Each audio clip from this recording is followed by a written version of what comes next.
ஐந்து கரத்தனை யானை முகத்தினை இந்தின் இளம்பிறை போலும் ஈற்றனை நந்தி மகந்தனை ஞானக் கொழுந்தினை புந்தியில் வைத்தடி போற்றுகின்றேன்.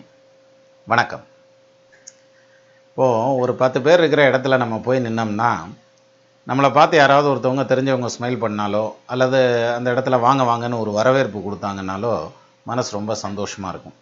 அதுலேயும் குறிப்பாக ஒரு விருந்து விசேஷத்துக்கு போகிறோன்னு வைங்க, ஒரு கல்யாணத்துக்கு, காது குத்துன்னு ஏதோ ஒன்று ஒரு ஃபங்க்ஷனுக்கு போகிறோம்னா அவங்க உண்மையான அன்போட நல்ல அக்கறையோட நமக்கு பழம், பாக்கு, பணம், வெத்தலை எல்லாம் வச்சு பத்திரிகை வச்சு அழைச்சிட்டு போயிருப்பாங்க.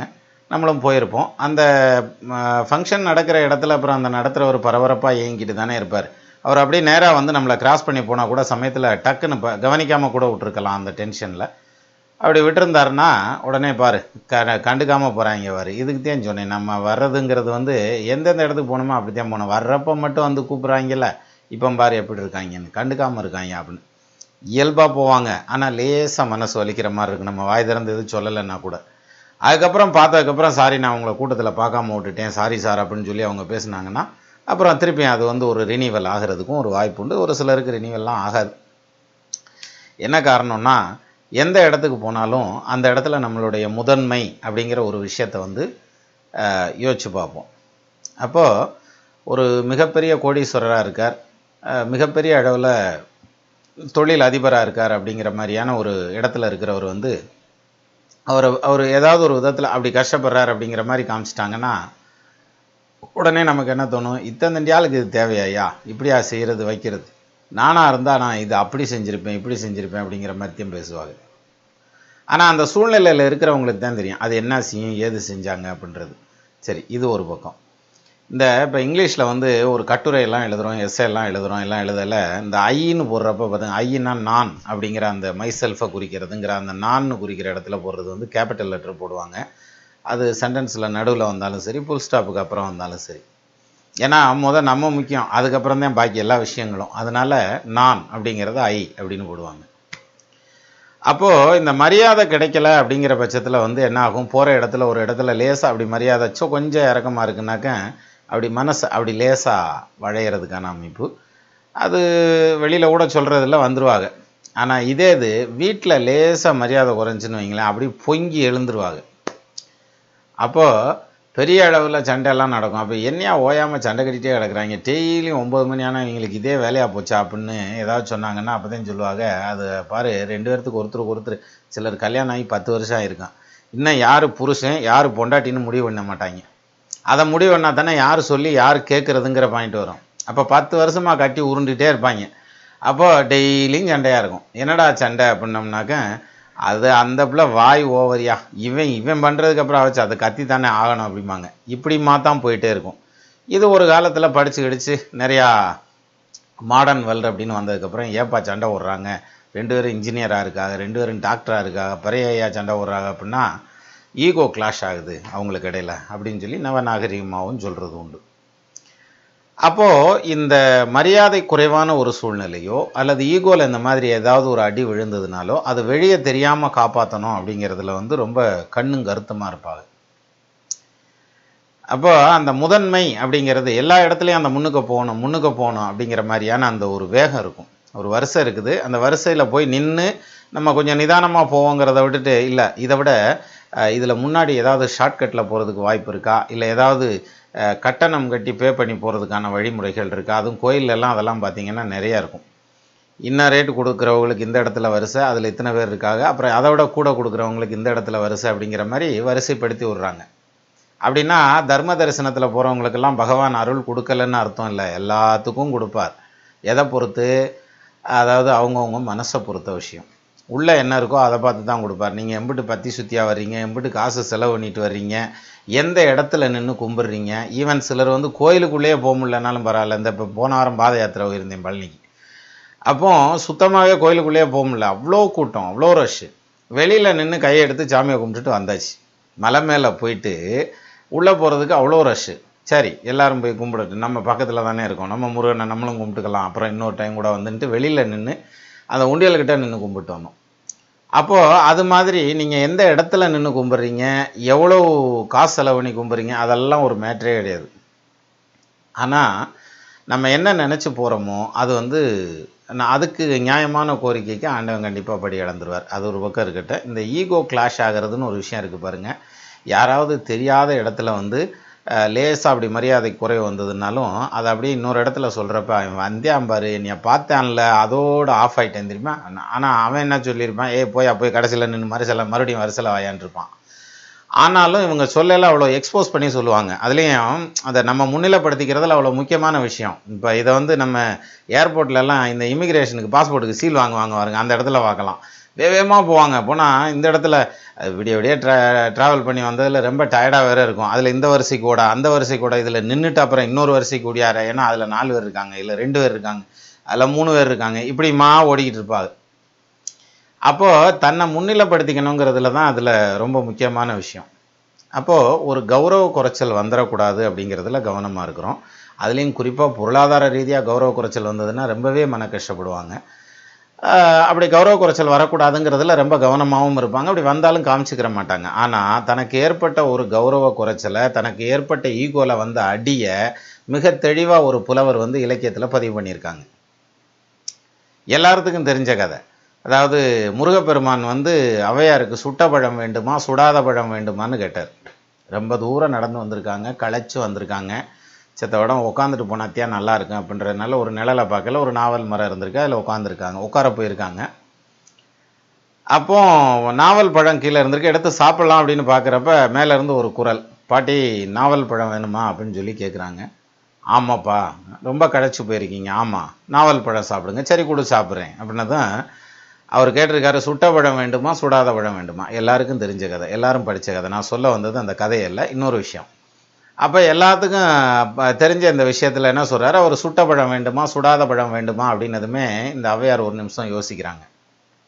எனக்கு என்ன வயசாகுது, அவனுக்கு என்ன வயசாகுது, மேலே உட்காந்துருக்கவனுக்கு. இப்போ பழத்தில் சுட்டு சாப்பிட்ற பழமும் உண்டா அப்படின்னா உண்டு. பனம்பழத்தை வந்து சுட்டும் சாப்பிட்லாம், சுடாமலும் சாப்பிட்லாங்களாம். அது கிராமத்தில் இருந்தவங்களுக்கு தெரியும். பனம்பழத்தை சுட்டு சாப்பிட்றது நல்ல டேஸ்ட்டாகவே இருக்கும். அப்போது அந்த பனம்பழத்தை சுட்டு சாப்பிட்ற மாதிரி நாவல் பழத்தை சுட்டு சாப்பிட்டதை நம்ம பார்த்தது இல்லையே. அப்போ சுட்ட பழம் என்னது சுடாத பழம் என்ன அப்படின்னு அந்த வேரியேஷனை வந்து நம்ம போய் இவங்கிட்ட கேட்டோம்னா நம்மளுடைய புலமைக்கும் நம்மளுடைய அறிவுக்கும் நம்மளுடைய வயசிற்கும் அனுபவத்திற்கும் அது ஒரு இழுக்காத்தானே இருக்கும். இதை கூட தெரியாமல் இருக்கீங்களான்னு கேட்டால் என்ன செய்யறது, அது ஒரு கௌரவ குறைச்சல் இல்லையா. அதனால் நம்ம சுட்ட பழம் வந்து பார்த்ததில்ல, சுடாத பழம் சாப்பிட்ருக்கோம். நம்ம இயற்கையாக நாவல் பழம் கீழே கிடக்கிற எடுத்து சாப்பிட்ருக்கோம், அல்லது பறித்து சாப்பிட்ருக்கோம், ஏதோ ஒன்று பண்ணியிருக்கோம். அப்போ சுட்ட பழம் பார்த்ததில்ல. அப்போ சுட்ட பழம் போடுன்னா அப்போ என்னென்னு தெரிஞ்சு போயிரும்ல அப்படின்னு சொல்லிட்டு சுட்ட பழமே போடுப்பா அப்படின்ட்டார். யார்? ஔவையார் சொல்கிறாங்க. முருகப்பெருமான் ஊற்று விட்றாரு, பழம் கீழே விழுந்துருது. எடுத்து பார்க்குறாங்க, மண் ஒட்டி இருக்குது, ஊதுறாங்க, ஊதி சாப்பிட்றாங்க. அப்போ கேட்குறாரு முருகன், பாட்டி பழம் ரொம்ப சுடுதா அப்படின்ட்டு. இதுதான் இன்சிடெண்ட்டு, இதுதான் இந்த கதை. அப்போது இந்த ஒரு சின்ன விஷயம் நமக்கு தெரியாமல் போச்சு. அடாடாடா இதை விட்டுட்டமே, இதைத்தான் இவன் இப்படி கேட்டிருக்கானா அப்படின்னு சொன்னால், இரட்டுற மொழிதல் சிலேடை அப்படின்லாம் இருக்கு இல்லையா. அப்படி வார்த்தையில் விளையாடக்கூடிய எத்தனையோ புலவர்கள், அதுலேயும் ஔவையாரெல்லாம் ரொம்ப பிரமாதமான பாடல்கள் எக்கச்சக்கமாக எழுதினவங்க. எத்தனையோ பேரை வந்து புலமை போட்டியில் ஜெயிச்சு வந்தவங்க. அப்பேற்பட்ட நம்மளுக்கு இப்படி ஒரு நிலைமையா, இந்த ஒரு விஷயத்தில் விட்டமே யாவனை அப்படின்னு சொல்லி அவங்களுக்கு ரொம்பவே இதாகிடுச்சு, சங்கடமாயிடுச்சு. ஆனால் அவங்க நினச்சிருந்தாங்கன்னா இப்படி நடந்த இந்த ஒரு விஷயத்தை அப்படியே தெரியாமலே எடிட் பண்ணியிருந்துருக்கலாம். அடுத்து திருப்பி இன்னொரு மன்னர் சபைக்கு போகும்போது நம்ம அத்திஞ்சுவோம். இன்னொரு மன்னர் சபைக்கு போனோம்னாக்க சுட்ட பழம் சாப்பிட்டியா, நீ சுடாத பழம் சாப்பிட்டியா அப்படின்னு கேட்போம். அதே இது இன்னொரு புலவராக இருந்தால் என்ன பண்ணுவாங்க, அவங்க அந்த சுட்ட பழம் சுடாத பழம்ங்கிறதையும் ஒரு பாட்டில் வச்சு எழுதி அவங்களுடைய புத்திசாலித்தனத்துக்கு வாங்கின ப்ரைஸாக அதை வந்து அப்ரிஷியேட் பண்ணிட்டு போயிருப்பாங்க. ஆனால் ஔவையார் அதை பண்ணலை. நான் தோத்துட்டேன் அப்படிங்கிறத ஒத்துட்டாங்க. அந்த தன்மை வந்து எத்தனை பேர்த்துக்கு இருக்கும் நம்மள? நிச்சயமாக இருக்கிறது கஷ்டம். மேலோட்டமாக வேணால் ஒத்துக்கலாம், ஆமாம்மா நீங்கள் சொல்கிறது ரைட்டு தான், கரெக்ட் தான், ஆமாம்மா சர்த்தியம் அப்படின்னு வேணால் சொல்லலாமே தவிர மனசு ஏற்றுக்காது. புத்தி வேணால் கூட ஏற்றுக்கும் சிலருக்கு, மனசு ஏற்றுக்காது. அந்த இடத்துல தான் அந்த கெட்டாலும் மேன்மக்களே சங்கு சுட்டாலும் வெண்மை தரும்ன்றான் பாருங்க. அந்த மேன்மக்கள்ங்கிறத ப்ரூவ் பண்ணுறாங்க பாருங்க. ஔவையார் எப்படி சொல்கிறாங்கன்னா, கருங்காலி கட்டைக்கு நானா கோடாலி. கருங்காலி கட்டைங்கிறது நல்லா வைரம் பாஞ்ச கட்டையாக இருக்கும். அதை வெட்டுறதுங்கிறது சாதாரணமான விஷயம் இல்லை. ஆனால் அது கோடாலியை போட்டு ஒரு அடி இல்லை பல அடி ஒரே இடத்துல சத்துன்னு அடிச்சுக்கிட்டே இருந்தால் தான் அது பிழக்கும். ஆனால் பிழந்து எரிஞ்சிரும், அதில் மாற்றுக்கிறது இல்லை. அது எவ்வளோ ஸ்ட்ராங்கான கட்டையாக இருந்தாலும் கோடாலி வந்து அடிக்க அடிக்க அம்மியும் நகரும்ன மாதிரி பிளந்துரும். பிளக்கலைன்னா ஆப்பு வச்சு கூட பிளந்து தூக்கி எறிஞ்சிருவாங்க. அப்போ அத்தந்தண்டி கருங்காலி கட்டைக்கு அவ்வளோ பெரிய வைரம் பாஞ்ச கட்டையை பிளந்துரும், முடியாதுன்னு சொல்லாது கோடாலி. கருங்காலி கட்டைக்கு நானா கோடாலி, இருங்கதலி தண்டுக்கு நானும். அத்தந்தண்டி வைரம் பாஞ்ச ஒரு மரத்துக்கு நானாத அந்த கோடாலி, பிளந்துடுற கோடாலி வாழை மரத்து மேலே அடித்து பாருங்க, வலிக்கிட்டு போயிடும். இத்தனைக்கும் வாழை மரம் வந்து அவ்வளோ ஸ்ட்ரென்த்தான ஒன்றும் கிடையாது, சும்மா பிடிச்சி தள்ளி விட்டாலே விழுந்துடும். ஆனால் 10 பேர் சேர்ந்து தள்ளினாலும் கருங்காலி விழாது. அப்போ அவ்வளோ ஸ்ட்ராங்கான அந்த மரத்தையே பிழந்தெறியக்கூடிய அந்த கோடாலி இந்த வாழை தண்டு இருக்கு, வாழை மரம் இருக்குது பாருங்கள், அதை வெட்ட முடியாது, அது வலிக்கிட்டு தான் போகும். அப்போது இருங்கதலி தண்டுக்கு நானும். அப்பேற்பட்ட வீரம் செறிந்த ஒரு மிகப்பெரிய போர் வீரனாக இருக்கட்டும், அல்லது வெளியில் போனால் சொசைட்டியில் எல்லாரும் எந்திரிச்சு நிற்கிற மாதிரி, எல்லாரும் மரியாதை கொடுக்குற மாதிரி ரொம்ப பிரமாதமான ஒரு மரியாதையோடு இருக்கக்கூடிய ஒரு மிகப்பெரிய போர் வீரன் ஆகட்டும், வீட்டுக்கு வந்ததுக்கப்புறம் என்ன சொல்லுவாங்க, பேசாமல் உட்காரியாவும், வீரத்தெல்லாம் நாங்கள் பார்த்ததான் அப்படின்னு பேசாமல் உட்காந்துக்கிறியா. எத்தனை பேர் அப்படி இருக்கோம்? அப்போது காரணம் என்ன? அதான் தாமஸ் ஆல்வா எடிசனை பற்றி சொல்லுவாங்க. அவர் வந்து அந்த டங்ஸ்டன் இழை யூஸ் பண்ணார்ல, அதுக்கு முன்னாடி வந்து மூங்கில் தக்க, அப்புறம் வந்து கரி, கார்பன், என்னென்னத்தையோ யூஸ் பண்ணி அந்த 2 போலுக்கு நடுவில் பவரை கொடுத்து செக் பண்ணிக்கிட்டே இருந்திருக்காரு. ஒன்று எரிஞ்சு போச்சு, பீஸாக போச்சு, அல்லது டப்புன்னு பிடுங்கிட்டு போயிடுச்சு, அல்லது எதுவுமே செய்யலை, அப்படியே மண் மாதிரி நின்னது, எரியெல்லாம் இல்லை. ஏதோ ஒரு சந்தர்ப்பத்தில் அந்த டங்ஸ்டன் இலையை போட்டு அப்படி பார்க்குறப்ப டக்குன்னு பவர் வந்ததுமே பளிச்சுன்னு லைட் எரிஞ்சிருச்சு. அது நல்ல நடுராத்திரி. வேகமாக வீட்டுக்காரம்மா எழுப்பியிருக்காரு, எந்திரிப்பா. நல்லா கவனிங்க, முதன்னு லைட் எரியுது. அதுக்கு முன்னாடி எலக்ட்ரிக் லைட்டு கிடையாது, தீபம் மட்டும்தான். அப்போ முதன்னு அந்த எலக்ட்ரிக் லைட்டை பார்த்ததுமே இவருக்கு ஆச்சரியம் தாங்கலை. வேகமாக வீட்டுக்காரம்மா எழுப்புறாரு. ஏன்னா எந்த ஆச்சரியமும் எந்த பெருமையும் எந்த அப்ரிஷியேஷனும் முதல்ல வீட்டுக்காரம்மாட்ட போயிட்டு தான் போகும்பாங்க. அந்த வகையில் வேகமாக எழுப்புறாரு, எந்திரிப்பா, இங்கேயா பல்பு கண்டுபிடிச்சிட்டேன், பல்பு எரியுது, லைட்டு பாரு எரியுது அப்படின்னு. அந்த அம்மா இந்த ஆள் இம்சை தாங்காமல் எந்திரிச்சு அப்படியே ஒரு பார்வைப்பாட்டு, பேசாமல் எரியா, நடுச்சாமத்தில் இம்சை பண்ணிக்கிருக்க, முதல்ல லைட் ஆஃப் பண்ணிட்டு தூங்கு அப்படின்னாங்களாம். அப்போது அவங்களுக்கு அந்த டங்ஸ்டனை வச்சு ஒரு கண்டுபிடிச்சது பெரிய விஷயமே கிடையாது, நடுச்சாமத்தில் எழுப்பிக்கிட்டு நிற்கிறான் பாரு, அதே பெரிய விஷயம். அப்போ நீ முதல்ல லைட் ஆஃப் பண்ணிட்டு படி, எதுனாலும் காலில் வசிக்கலாம் அப்படின்னு சொல்லியிருக்காங்கன்னு வாங்க. அது மாதிரி இந்த பெருமை அப்படிங்கிறத வந்து விட்டு கொடுக்கறதுங்கிறது எல்லாத்தினாலையும் விட முடியாது. ஸோ அந்த வகையில் வந்து டெல்லிக்கு ராஜானாலும் பள்ளிக்கு புள்ளன்னு வாங்க. அது மாதிரி வெளியில் எத்தனை தண்டி மதிப்பு மரியாதையோடு இருந்தாலும் வீட்டுக்குள்ளே வரையில் அந்த இடத்துல மடங்கித்தான் போய் ஆகணுங்கிற மாதிரியான ஒரு சூழ்நிலையில் மடங்குறாங்க. அப்போ எல்லா ஆம்பளையும் பொண்டாட்டிக்கு என்ன பயந்துக்கிறானா அப்படின்னா பயப்படுறது கிடையாது. இல்லறத்தை பொறுத்த வரைக்கும் தோக்குறவன் தான் ஜெயிக்கிறவன் சொல்லுவாங்க. இது ரொம்ப ஆழமான சப்ஜெக்ட், அது அப்புறம் பேசுவோம். அப்போ தோக்குறவன் தான் ஜெயிக்கிறவன்னா ஆம்பளை தோக்குறதுக்கு ரெடியாக இருக்கான், இதுதான் விஷயம். அப்போது இந்த வைரம் பாஞ்ச அந்த கட்டைக்கு நானாத அந்த கோடாலி வாழைத்தண்டை வெட்ட முடியாது, வலிக்கிட்டு போயிடும். அது மாதிரி பெருங்கானில் இத்தந்தண்டி கானகத்தில் ஆள் அரவமற்ற இந்த கானகத்தில் எருமை மேய்க்கிற இந்த பையனுக்கு நான் தோத்து போனேயா அப்படின்றாங்க. எது? பெருங்கானில் காரெருமை மேய்க்கின்ற சிறுவனுக்கு தோற்றது ஈரிரவு தூஞ்சாதென் கண் அப்படின்றாங்க. 2 நைட்டுக்கு என்னால் தூங்க முடியாதுப்பா, ஏன்னா அப்படி ஒரு பிரமாதமான விதத்தில் நீ என்னை அடித்து தூக்கியிருக்க அப்படின்னு சொல்லி அவங்க பாடலாக எழுதி தன்னோட இலக்கியத்தோடு சேர்த்துட்டாங்க. அப்போ இலக்கியத்தில் பதிவு பண்ணி வைக்கிறாங்க அப்படின்னா தனக்கு ஏற்பட்ட கௌரவ குறைச்சலை, தான் தெரியாமல் நின்ன இடத்த, தனக்கு ஏற்பட்ட ஈகோவில் விழுந்த அடியை வந்து அவங்க பதிவு பண்ணி வைக்கிறாங்கன்னா அவங்க எத்தனை பெரிய மனசுக்காரங்களாக இருக்கணும். நம்மளில் எத்தனை பேர்த்துக்கு இருக்குது? இருக்கலாம், ஒரு சிலருக்கு இருக்கலாம். நான் முதைய சொன்ன மாதிரி புத்தியை ஏற்றுக்கிற மனசு ஏற்றுக்கிறாது, அது எப்படி அப்படிங்கிற மாதிரி தான் இருக்கும். அப்போது அந்த ஒரு இடத்துல அந்த நமக்கு அந்த சோதனை அப்படின்னு வரையில் தெரியலை அப்படின்னு ஒரு வார்த்தை கேட்குறோம் அப்படின்னா தெரியாதுன்னு சொல்லிடுறது எவ்வளவோ நல்லது. ஒரு சந்தர்ப்பத்தில் எனக்கு ஒரு சின்ன இன்சிடென்ட் ஞாபகத்துக்கு ஒரு சந்தர்ப்பத்தில் பாலாஜின்னு ஒரு நண்பர், அவர் வந்து சிங்கப்பூரில் இருக்கார். அவருடைய ஆஃபீஸில் உட்காந்து இந்த நம்மளும் படித்த மாதிரி காமிக்கணும்ல, இங்கிலீஷ் பேப்பர் எடுத்து படித்து பார்த்துக்கிருக்கல, அதில் ஒரு வேர்டுக்கு அர்த்தம் தெரியலை. அப்போ அவர்கிட்ட கொண்டு போய் கேட்குறேன், இங்கே பாருங்கள், அவர் என்னமோ முக்கியமான வேலையில் இருந்தார். அவர் வேலை முக்கியமாக இருக்கிறத விட நமக்கு நம்ம வேலை முக்கியமில்ல, ஏன்னா நமக்கு அந்த மேட்ரு என்னன்னு தெரிஞ்சு ஆனோம்ல, நியூஸ் தெரிஞ்சு ஆனோம்ல. என்னால் விரிச்சு பிடிச்சி சார் இந்த இது என்னன்னு சொல்லுங்கள், இதுக்கு எனக்கு மீனிங் தெரியலன்னு. அப்போ தான் அவர் சொன்னார், அதுக்கு மீனிங் சொல்லிட்டு சொன்னார், நீ தெரியலைங்கிறத தெரிலன்னு கேட்குறல்ல, நிச்சயமாக நீ வளர்ந்து வரலாம்யா, வளர்ந்துருவையா அப்படின்னு சொல்லி சொன்னார். இன்னும் கூட நிறையா சொன்னார், அதை விட்டுருவோம்.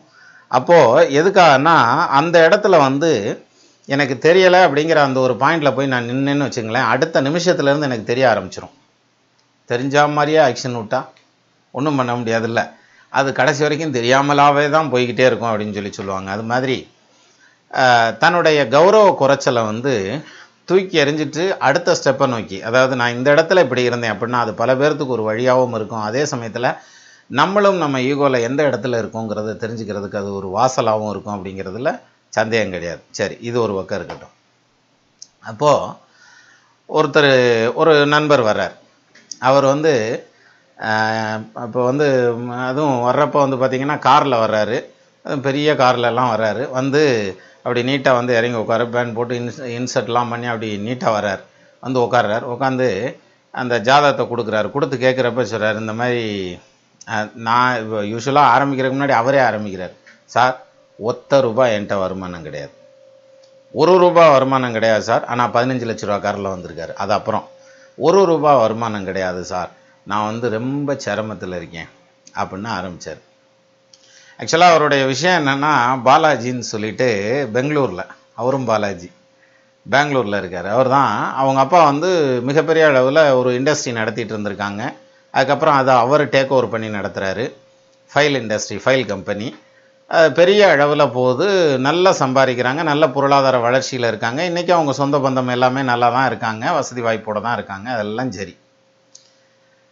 ஒரு சந்தர்ப்பம் வரையில் அவருடைய ஜாதகத்தில் அப்படி திரும்புகிறப்ப என்ன ஆகுது, அப்படி ஒரு பெரட்டுது பாருங்க. அதான் உண்மையிலேயே ஆச்சரியமான விஷயம். அதனால தான் அவர்கிட்ட பெர்மிஷன் வாங்கிட்டு உங்கள் ஜாதகத்தையே டிஸ்பிளே பண்ணிடுறேன் சார், இந்த வாரம் பாருங்கள் அப்படின்னு சொல்லியிருந்தேன். என்னென்னா ஆச்சரியமான விஷயம் என்ன அப்படின்னா, அவருடைய ஜாதகத்தில் யோக பாக்கியம்ங்கிறது வலுவாத்தையும் இருக்குது. கட்டத்தையும் பார்த்துருவோமே நம்ம. இதுதான் அவருடைய ஜாதகம், ஸ்க்ரீனில் வருது பாருங்க. தனுசு லக்னம், சிம்ம ராசி, பூர நட்சத்திரம். இந்த ஜாதகத்துக்காரர் தான் வர்றாரு. வந்து ₹1 கூட எனக்கு வருமானம் இல்லை சார், இந்த வருஷத்தில் நான் சும்மா இருக்கேன், டெய்லியும் வந்து நீட்டாக தண்ணி அடிக்கிறேன், நல்லபடியாக லைஃப்பை என்ஜாய் பண்ணுறோம், அது வாட்டுக்கு போய்கிட்டு இருக்கு அப்படின்ற மாதிரி சொல்கிறாரு. ஆனால் வருமானம் இல்லாமல் இருக்கேன், நான் ரொம்ப சிரமப்படுறேன், கடனில் இருக்கேன், கஷ்டப்படுறேன்னு தான் ஆரம்பிக்கிறார். சரி, இதில் என்ன ஒரு விஷயம் அப்படின்னா, சிரமப்படுறோங்கிற அந்த ஒரு விஷயத்த, கடனில் இருக்கேன், வீட்டுக்கு வாடகை கொடுக்காமல் இருக்கிறேன், ட்ராவலிங்க்கு கூட காசு கிடையாது, ஆனாலும் நான் வந்திருக்கேன் அப்படிங்கிற மாதிரி ஏதோ ஒன்று சொல்கிறாருன்னு வச்சுங்க, வந்திருந்தார். ஆனாலும் இதை எடுத்து சொல்லணுங்கிற அந்த ஒரு வேர்டு, அந்த அளவுக்கு மனசுக்குள்ளேருந்து எதையும் நிறுத்தாமல் அது வாட்டுக்கு சரட்டுன்னு வெளில வருது பாருங்க. எப்படி வந்தது அப்படின்னா, இவருக்கு தனுசு லக்னத்துக்கு வாக்காதிபதி யாருன்னு பாருங்க, சனீஸ்வர பகவான். அவர் வந்து நீசம் பெற்ற நிலையில் நிற்கிறார். பொதுவாக வாக்காதிபதி நீசம் பெற்ற நிலையில் நின்றுச்சுனாக்க அவங்களுக்கு பேச தெரியாதுன்னு சொல்லுவாங்க. அப்போ இவர் பேச தெரியாமல் பேசிட்டாரான்னா அப்படிலாம் கிடையாது. குரு அந்த நீசம் பெற்ற சனீஸ்வரனை பார்க்குறார். நீசமாய் கோளும் வக்ர நிலையினில் நிற்குங்காலை ஆட்சிக்கு மேலாய் உச்சம் அடைந்திடும் பலனை கொள்ளும் சூட்சுமம் அறிந்து மற்ற சுவர் நிலை தெரிந்து தக்க மாட்சிமையோடு குருவை மதித்துமே பலனை கூறுனான். குருவை பார்த்து பலன் சொல்லுன்றேன். அப்போ குருபவான் பார்க்குறாரு. அப்போ நீசத்துக்கு பங்கம் ஆகிடுது. அப்போ சனீஸ்வரன் நல்லா பவர்ஃபுல்லாக தான் இருக்கார். அப்போ வாக்காதிபதி ஸ்ட்ராங்காக தான் இருக்கார். இதை இன்னொரு விதமாகவும் எக்ஸ்பிளைன் பண்ணலாம். எப்படின்னா, குடும்பஸ்தானாதிபதினு சொல்லக்கூடியவர் சனீஸ்வரன், 2ஆம் பாவாதிபதி. அவர் போய் நீசமாக்கி அதை குரு பார்க்குறாரு. அப்போ குரு பார்க்காம இருந்தால் அவருக்கு குடும்பமே வராது. குரு பார்த்துருச்சு, குடும்பம் வந்தாச்சு, குழந்தை குட்டிகள்லாம் வந்தாச்சு. ரைட், அதெல்லாம் ஒரு பக்கம். இல்லை, இன்னொரு விசேஷம் என்னென்னா, குடும்பத்தில் சண்டை வந்துட்டு தான் இருக்கும், சத்தம் வரும். ஏன்னா நீசமாக இருக்கார்ல, அதை குரு பார்க்கறதுனால அந்த குடும்பம் நிலச்சி நிற்கும். ஆனாலும் சத்தம் போட்டுக்கிட்டே ஓட்டுவாங்க. அதுக்கு என்ன காரணமாக இருக்கும் அப்படின்னு பார்த்தா, இவரோட வாயே காரணமாக இருக்கும். இவர் எதை பேசணுமோ அங்கே பேச மாட்டார், எதை தேவையில்லையோ அங்கே உரை ஆற்றுன்னு ஆற்றிடுவார் அப்படின்ற மாதிரியான அமைப்பு ஃபேமிலியை பொறுத்த வரைக்கும். அப்போ கோபம் வரத்தானே செய்யும் வீட்டுக்காரம்மாக்கு. இந்த மாதிரி எங்கள் அப்பாவுக்கு முடியாமல் இருக்கான், எங்கள் அம்மா சிரமத்தில் இருக்காங்க அப்படின்னா, அப்படியா அப்படின்னு சொல்லி உட்காந்து அப்படி சிரத்தையோடு கேட்குற மாதிரி முழு கவனத்தையும் வச்சு கேட்பாங்க. யார் கணவன்மார் கேட்டாங்கன்னு வச்சுங்க, அடேங்கப்பா, மனைவி ஸ்பெஷல் மரியாதைலாம் கொடுப்பாங்க. நம்ம வந்து இந்த ஃபோன் அப்படியே எடுத்து பார்த்துக்கிட்டு, வாட்ஸ்அப் பார்த்துட்டு, ஃபேஸ்புக், அப்படியா, சரி உங்கள் அப்பா உடம்பு சரியா, சரி என்னவா, நல்லா இருக்கிறாம்மா, ஆஸ்பத்திரி கொண்டு போச்சோன்னியா அப்படின்னு கேட்டோம்னாக்கா அவ்வளோதான், எல்லாம் ஒன்றும் இல்லை, நல்லா இருக்கிறான் போயான்ட்டு போயிடுவாங்க. அப்போது அந்த குடும்பம் அப்படிங்கிறதுல வந்து இவருடைய பேசுகிறனாலே சத்தம் வர்றதுக்கு ஒரு வாய்ப்பு உண்டு. அதனால தான் சனி நீசமாகி அதை குரு பார்க்குறதுங்கிற ஒரு பாயிண்ட் நமக்கு. அது ஒரு பக்கம் இருக்கட்டும். இன்னொரு விதத்தில் சொல்லணும்னா நல்லதையா லைஃப்பை என்ஜாய் பண்ணுறோம் அப்படின்னம்னாக்க 12ஆம் பாவத்தில் சுக்கிரன் உட்காந்துருக்கார். அவரும் வந்து ரெட்ராகேட்டில் நிற்கிறார். அதே மாதிரி 2ஆம் பாவாதிபதி சனி வந்து நீசமாகி நிற்கிறதுங்கிறது, குரு பார்வையில் நிற்கிறது ஓகே, நீசமாகி நிற்கிறதுங்கிறதுனால அப்போ 2ஆம் இடத்த அதிபதியும் வலுவா நீசமாகிறார். 12ஆம் இடத்துல சுக்கிரன் வக்ரமாகிறார். இந்த லக்னத்துக்கு பாவகத்திரி தோஷம் ஸ்டைலில் பாவகத்திரி தோஷம் எக்ஸாக்டாக இல்லை. என்ன காரணம்னா சனி 10ஆம் பார்வையாக பார்க்கறதுனால தான் மகரத்தில் ப்ராப்ளம். அதே மாதிரி 12ஆம் இடத்துல சுக்கிரன் வக்ரமாகிறதுங்கிறது, இது ரெண்டு பக்கத்தில் நிற்கிறதுனால தான் இவருக்கு வந்து அதனால் போதை பழக்கம் அப்படின்னு சொல்லுவாங்கல்ல, அது மாதிரி ட்ரிங்க்ஸ் எல்லாம் வந்து யூஸ் பண்ணுறார் அப்படின்ற மாதிரியான. ஆனால் நான் பேசலை, நல்லா தான் பேசினார், அதனால் அது பிரச்சனை இல்லை. அப்போது இப்பேற்பட்ட உயர்வான இடத்துல நல்ல தொழில் பண்ணிகிட்டு இருந்த இடத்துல இருந்து இவர் சரிஞ்சு விழுகிறதுக்கான காரணம் என்ன அப்படின்னு பார்த்தா, ராகு தசை அருமையான தசை. அதுக்கு முன்னாடி செவ்வாய் தசை நடந்திருக்கு. செவ்வாய் தசையில் ரொம்ப நல்லா இருந்திருக்கார். 10ஆம் இடத்துல அந்த செவ்வாய் உட்காந்துருக்கார், அது யோகம்தான். அதுக்கப்புறம் ராகு தசையிலையும் நல்லா தான் வந்துட்டு இருந்திருக்கார். ராகு தசை சுக்கிர புத்தி வரைக்கும் சரியாக வந்துருச்சு, வண்டி உருண்டு வந்துருச்சு. ராகு சுக்கிரன் எப்போ வந்திருக்கு இவருக்கு? கிட்டத்தட்ட 2010 மார்ச்சில் ஆரம்பித்து ராகு சுக்கிரன் நடக்குது. அந்த ராகு சுக்கிரனில் ஆக்சுவலாக அவர் வந்து சொத்து பத்து வாங்கணும், வீடு வாசல் கட்டணும், வண்டி வாகன பிராப்தி ரஸ்தும்பாங்கல்ல, அது மாதிரி வாகன வசதிகள்லாம் சேரணுங்கிற மாதிரியான ஒரு இடத்துல அந்த சுக்கிரன் உட்காந்துருக்கார் நல்ல விதமாக 12ல். ஆனால் அவர் ரெட்ராகேட் ஆகிட்டார். அப்படியே திருப்பி போட்டுக்குங்க. சொத்தும் பேரில் கடன் வாங்குறது, வீட்டும் பேரில் கடன் வாங்குறது, இடம் விட்டு இடம் மாறுறது, இருக்கிற இடத்துனால சத்தம் வர்றது, பிஸ்னஸ் போட்டிகள்லாம் வர்றதுங்கிறது, பணத்தை வந்து ரொட்டேட் பண்ண முடியாமல் சிரமப்படுறதுங்கிற ஸ்டேட்டஸ் வரைக்கும் அந்த சுக்கிரன்லேயே கொண்டு வந்துட்டார். அதுக்கப்புறம் சூரியன் வர்றார். சூரியன் நீசம் பெற்ற நிலையில் நிற்கிறார். ஆனாலும் அவர் குருவோட நிற்கிறதுங்கிறதுனால அது ஓகே தான். குருவோட சூரியன் நிற்கிறதுங்கிறது ப்ளஸ் வந்து புதன் கூட நிற்கிறதுனால புதாத்திய யோகத்தில் நிற்கிறதுங்கிறதுனால அது ஸ்டடி ஆயிடுச்சு. அப்போ அந்த சுக்கிர புத்தி முடிஞ்சு சூரிய புத்தி வரையில் என்னாச்சு, தொழில் ஓடுச்சு. ஆனாலும் இருந்த வேகம் இல்லை, அந்த ஸ்பீடுக்கு போக முடியல. சூரியன் ஒரு வழியாக முடிஞ்சு வச்சு. அதுக்கப்புறம் சந்திரன் வந்துச்சு. சந்திரனை பற்றி சொல்லவே வேண்டியதில்லை, கேதை போல கெடுப்பான் இல்லைன்றான். அப்பேற்பட்ட கேதுவோட சந்திரன் உட்காந்துருக்கார், அதுவும் பாக்கியஸ்தானத்தில் உட்காந்துருக்கார். வலுவான அளவில் கடன் பிரச்சனைகள்லாம் வந்துடும் அப்படின்ற மாதிரியான அமைப்பு. அதுக்கப்புறம் செவ்வாய் வருது. செவ்வாய் வந்து 5க்கு அதிபதி, 12க்கு அதிபதி. அவர் போய் 10ஆம் பாவத்தில் நிற்கிறார். அஸ்த நட்சத்திரம், அஷ்டமாதிபதி சாரம் வாங்கி அப்போ கடனை வாங்கி தொழிலில் போட்டு தொழில் மாட்டிக்கிச்சு. சுத்தமாக நிறுத்துகிற கண்டிஷனுக்கு கொண்டு போயிடும். நிறுத்தியாச்சுங்கன்ட்டார் அவரும், அந்த வார்த்தையும் சொல்லிட்டார். அப்போது இந்த அளவுக்கு இவருக்கு கடுமையாக கொண்டு போனது ஏன்? 3ஆம் இடத்துல ராகு இருக்கிறது யோகம் இல்லையா அப்படின்னா யோகம்தான். 3, 6, 11 ராகு நின்றுச்சுன்னா மிகப்பெரிய யோகம்ல உபஜயஸ்தானத்தில் ராகு நிற்கிறதுங்கிறது. ஆனால் பெரையன் கஷ்டப்படுத்துச்சு. ஏன்? ராகு முன்னால் நல்லா தானே கொடுத்துட்டு இருந்தார். பின்னால் வரையில் அவருடைய புத்திநாதனை பொறுத்து ராகு தசையில் சுக்கிர புத்தி வக்ரமாகாமல் இருந்திருந்தா சுக்கிர புத்தியை தப்பிச்சிருக்கும். சூரிய புத்தி ஒன்றும் பிரச்சனை இல்லை. சந்திரன் கேதுவோட சம்மந்தப்பட்டாமல் இருந்திருந்தா சந்திர புத்தி தப்பிச்சிருந்திருக்கும். செவ்வாய் எந்த ரூபத்திலையும் மாட்டியே ஆகணும். ஏன்னா ராகு தசை செவ்வாய் புத்தி, அந்த ராகு தசையினுடைய கடைக்கூறு. ஒரே ஒரு ஆறுதலான விஷயம் என்னென்னா, செவ்வாயும் ராகுவும் சாஷ்டாஷ்டக தோஷம்னு சொல்லக்கூடிய 6, 8ன்னு உட்காந்துருக்காங்க. நல்ல வேளை 2 ஒன்று சேர்ந்து உட்காந்துருந்தாலோ ஒருத்தர் பார்த்துருந்தாலோ இன்னும் கடுமையான பலன்களை அவர் அனுபவிச்சிருக்க வேண்டியது வந்திருக்கும். சரி, இது ஒரு பக்கம் இருக்கட்டும். அடுத்து வர்றது குரு தசை. இப்போ குரு தசைக்குள்ளே என்ட்ரு ஆகிட்டார். இந்த குரு பகவான் வந்து 2016 செப்டம்பர்லேருந்து ஆரம்பித்து நடந்துட்டு இருக்குது. இந்த குரு பகவான் வந்து என்ன சொல்கிறது, குருவுக்கான யோக பாக்கியம்னு சொல்லிட்டு போனால் நிறைய சொல்லிகிட்டே போகலாம். அதில் 3 கிரகம் உட்காந்துருக்கார் குரு பகவான். இப்போ ஜென்ரலாக இந்த லாபஸ்தானம்னு சொல்லக்கூடிய 11ஆம் இடத்துல 3 கிரகம் உட்காந்துருக்கு. ஒரு கிரகம் உட்காந்தாலே யோகம், 3 கிரகம் உட்காந்துருக்கே.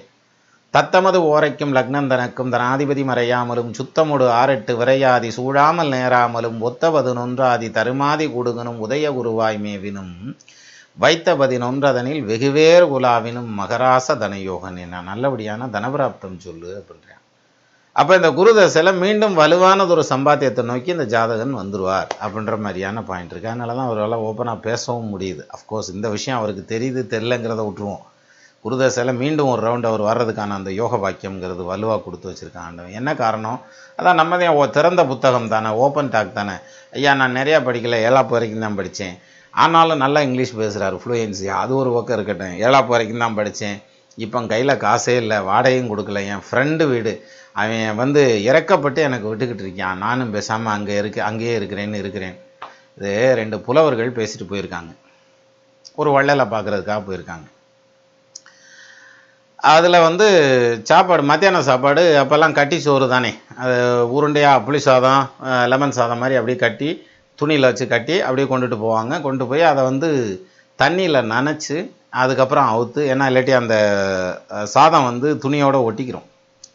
இப்போ அப்போ இல்லை. இப்போ வந்து அதென்ன ஹோட்டலுங்கிறது வந்து எல்லா ஸ்டைல்லையும் இருக்குது. ஹோட்டல் எந்த விதத்தில் வேணாலும் சாப்பிட்டுக்கலாம், என்ன வேணாலும் சாப்பிட்டுக்கலாங்கிற மாதிரி போகிற இடத்துலலாம் கிடைக்கும். அதனால் இப்போ அந்த பழக்கமே வழக்கொழிஞ்சே போச்சு, கடிச்சோறு கட்டிட்டு போகிற வழக்கம். அப்போது பழைய காலங்களில், சங்க காலங்களில் புலவர்கள் போகும்போது அப்போ அங்கே ஹோட்டல்லாம் கிடையாதுனால அவங்க சாப்பாடு கொண்டுட்டு போயிட்டுருக்காங்க. மத்தியானம் நேரம் ஆகிடுச்சு, நல்லா உச்சி வெயில் ஏறுது. அப்போது ஒரு இடத்துல தண்ணி இருக்குது, குளத்தில். அந்த தண்ணியை பார்த்ததுமே ஒரு புலவருக்கு சொல்லியிருக்கு, ஐயா அதில் போகிறதுல 2 பேர்த்தில் ஒருத்தர் கண்ணு தெரியாது, ஒருத்தருக்கு மட்டும்தான் கண்ணு தெரியும்.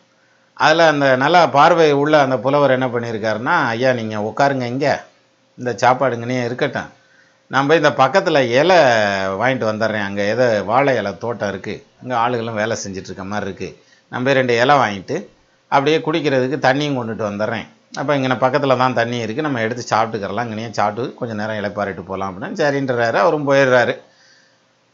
போயிட்டு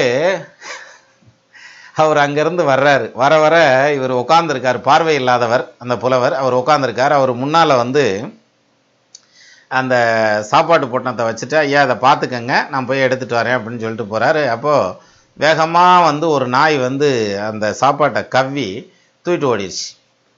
அது சாப்பாடுன்னு பார்த்தது அந்த ஸ்மெல்லை பார்த்ததுமே தூக்கிட்டு போயிடும் இல்லையா, தூக்கிட்டு போயிடுச்சு. இவருக்கு தெரியாது இல்லையா. இவர் என்ன பண்ணியிருக்காரு, அவர் அந்த பார்வை இல்லாதவர் வந்து அவர் வாட்டுக்கு உட்காந்துருந்துருக்காரு தேமேன்னு. அவர் வர வர இந்த நிகழ்ச்சியை பார்த்துக்கிட்டே வர்றாரு, கையில் இலையை வச்சுக்கிட்டு பார்த்துக்கிட்டே வர்றாரு.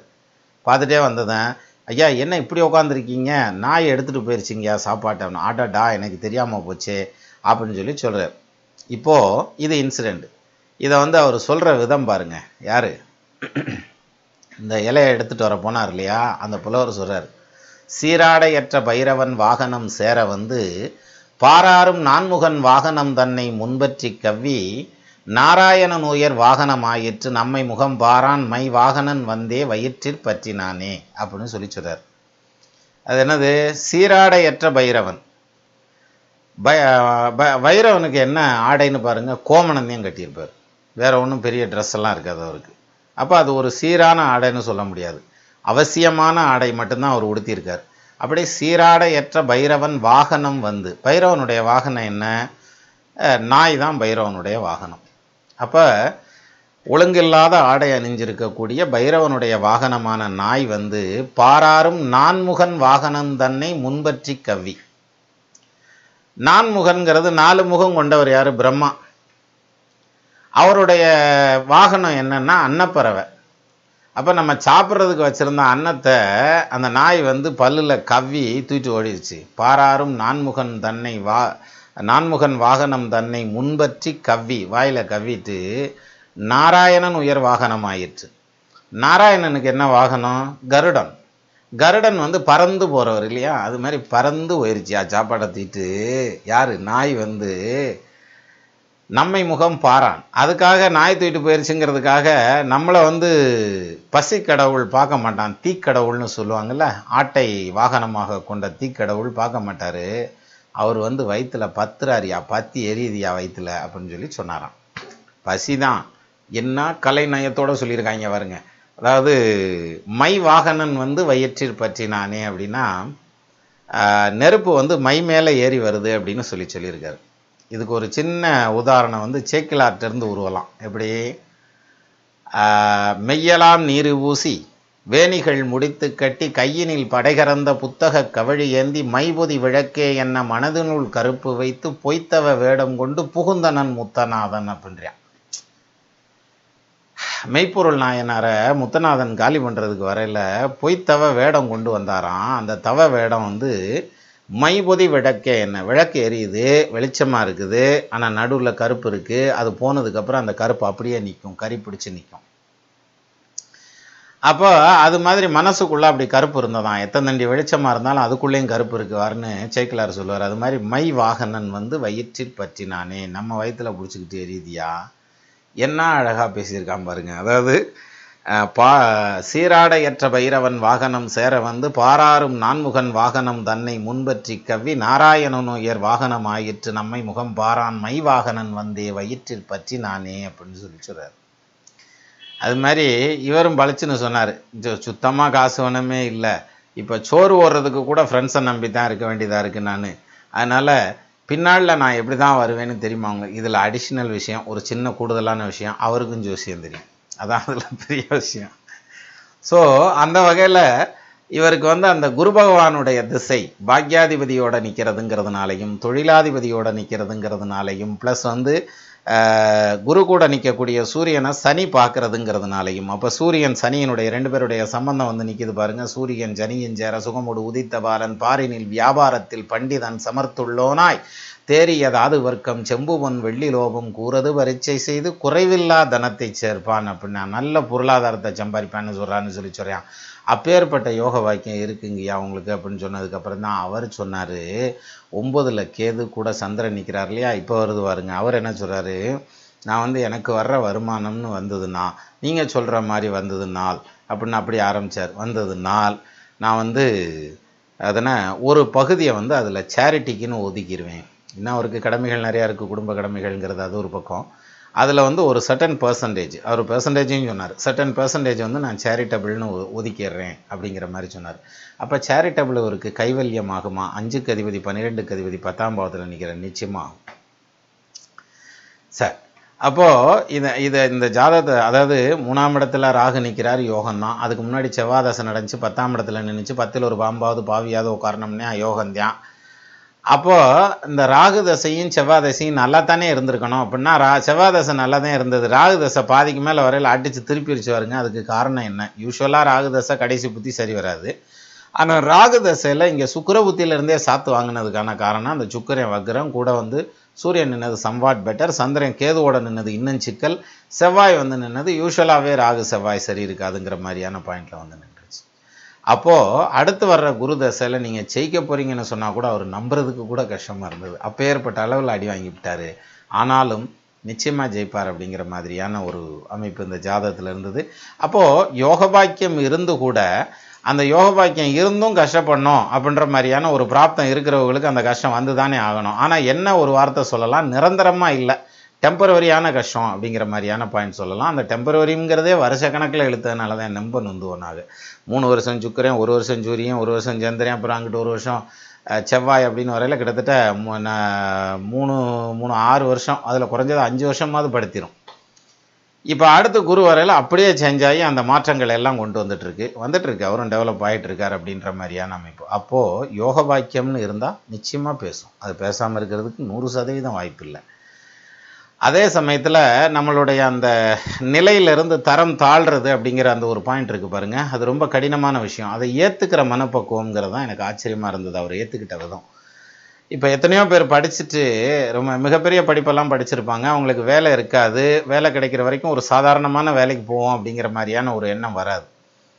அதே மாதிரி ஆனால் வெளிநாடுகளில் இருக்கவங்க அப்படி இல்லை, அவங்க வந்து மிகப்பெரிய ஒரு வேலையில் பதவியில் பொறுப்பில் இருந்தால் கூட ஒரு சாதாரண வேலையில் கூட சரட்டுன்னு இறங்கி சேர்ந்துடுறாங்க. பட் நம்ம ஊரில் இருக்க மக்கள் தான் வந்து அப்படி ஸ்ட்ராங்காக நாங்கள் யார் தெரியுமா இன்னாராகும் அப்படின்ற மாதிரியான அந்த ஒரு ஸ்டைல்லே தான் இருக்காங்க. அதுலேயும் ஒரு சிலர்லாம் பார்த்திங்கன்னா கவர்மெண்ட் வேலை கிடைச்சாத்தே அந்த வாழ்க்கை வந்து கடைத்தேறினதாகவே அர்த்தம்ன்ற மாதிரியான அளவுக்கெல்லாம் போயிடுறாங்க. எனவே அப்போது நம்மளுடைய மனம் அப்படிங்கிறது வந்து தண்ணி மாதிரி வச்சுக்கணும்னுவாங்க. அண்டாவில் ஊற்றுனா அகலமாக இருக்கணும், குண்டாவில் ஊற்றுனா குட்டையாக இருக்கணும், டம்ளரில் ஊற்றுனா உயரமாக இருக்கணும்னு இடத்துக்கு தகுந்த மாதிரி அந்த சூழ்நிலைக்கு தக்கவாறு நம்ம மனசை மாற்றினா மற்ற விஷயங்கள் தானாகவே மாறுங்கிறதுல சற்றும் சந்தேகம் இல்லை. இதுதான் அநேகமாக நம்மளும் இந்த வாரம் நம்ப பேசிட்டோம்னு நினைக்கிறேன். அதுவும் 34 நிமிஷம் ஒழிச்சு மைக்கை பிடிச்சாலே இழுத்துறதுன்னு நினைக்கிறேன். எனவே நமது நேயர்கள் ஆள்போல் தழைதழைத்து அருகது போல் வேரூன்றி மூங்கில் போல் கிளைகிழைத்து முதியாமல் வாழ்ந்திருக்க வாழ்க என வாழ்த்தி அமைகிறேன். வணக்கம்.